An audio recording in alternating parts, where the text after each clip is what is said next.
Olá pessoal, aula 12, Centro Conservador de Estudos, vamos nós com Pitágoras. Nós já vimos um pouquinho da vida da escola de Pitágoras, a importância de Pitágoras. Pitágoras também buscava um princípio, uma substância originária, um elemento primário, uma origem. Para Pitágoras era o número, os números. Vejamos então uma explicação de Aristóteles, um grande estudioso do filósofo Pitágoras, e que vai nos ajudar a entender como que era a relação de Pitágoras e dos pitagóricos com o número. Lembrando que estamos usando o livro História da Filosofia 1, do autor Giovanni Reale, um italiano historiador da filosofia, no Brasil pela editora Paulus. Primeiro, os pitagóricos se dedicaram à matemática e a fizeram progredir. Então, os pitagóricos, em torno de Pitágoras, liderados por Pitágoras, dedicaram-se à matemática. Aí nós temos aí o conhecido Teorema de Pitágoras. Eu não sou um estudioso da matemática. Matemática para mim são as 4 operações e medir área que eu aprendi com meu pai que fez ciências físicas. O resto só Jesus mesmo.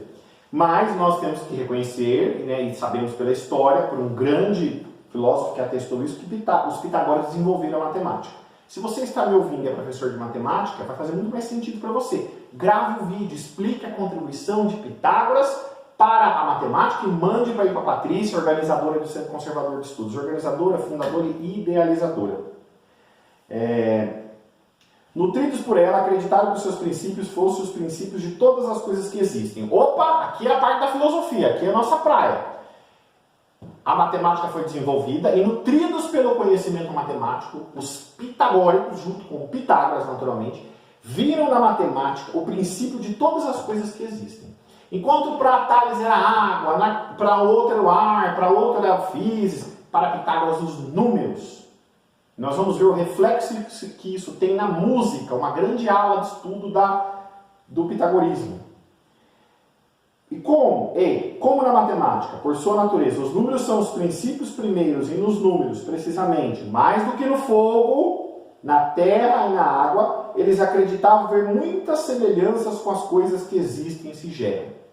E, ademais, como viam que as notas e os acordes musicais consistiam em números, e, por fim, como todas as outras coisas, em toda a realidade, pareciam-lhes que fossem feitas a imagem dos números e que os números fossem o que é primário em toda a realidade. Pensaram que os elementos do número fossem elementos de todas as coisas e que todo o universo fosse harmonia em número.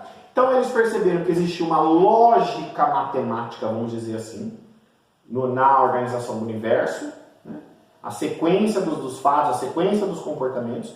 Observaram a música. Eu não entendo muito bem disso, minha mulher entende bastante de música, ela já me explicou isso, que a música tem uma lógica interna matemática. Então eles observaram essas duas realidades.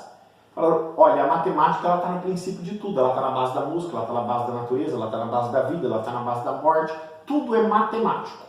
Então eles perceberam, opa, a matemática é o princípio de todas as coisas. À primeira vista, essa teoria causa estupefação, especialmente para quem não entende matemática, não faz muito sentido. Na realidade, a descoberta de que existe uma regularidade matemática, ou seja, numérica, em todas as coisas, deve ter produzido uma impressão tão extraordinária a ponto de levar à mudança de perspectiva de que falamos, a qual assinalou a etapa fundamental no desenvolvimento espiritual do Ocidente. Então, a partir deles, a matemática foi elevada a um grau de racionalidade e por muitos estudada como origem de todas as coisas, como explicação de muitas coisas. E durante aí, mais de 2.600 anos, do século VI para cá, a matemática, o estudo da matemática, no patamar colocado pelos pitagóricos, ajudou e muito a humanidade a desenvolver muitas coisas. Desde esse aparelho que nos grava, a questão da informática, ou seja, quem colocou a matemática no lugar que ela tem e serviu de base para o desenvolvimento de muitas ciências, de muitos saberes e de produção de muita riqueza, até de prolongamento da vida. Hoje o homem vive muito mais do que vivia 200 anos atrás. Imagina 2.600 anos. Foi a matemática elevada a um grau de alta racionalidade pelos pitagóricos. Se você odeia matemática, briga com Pitágoras. Se você ama matemática, agradeça a Pitágoras. Até a próxima aula. Grande abraço.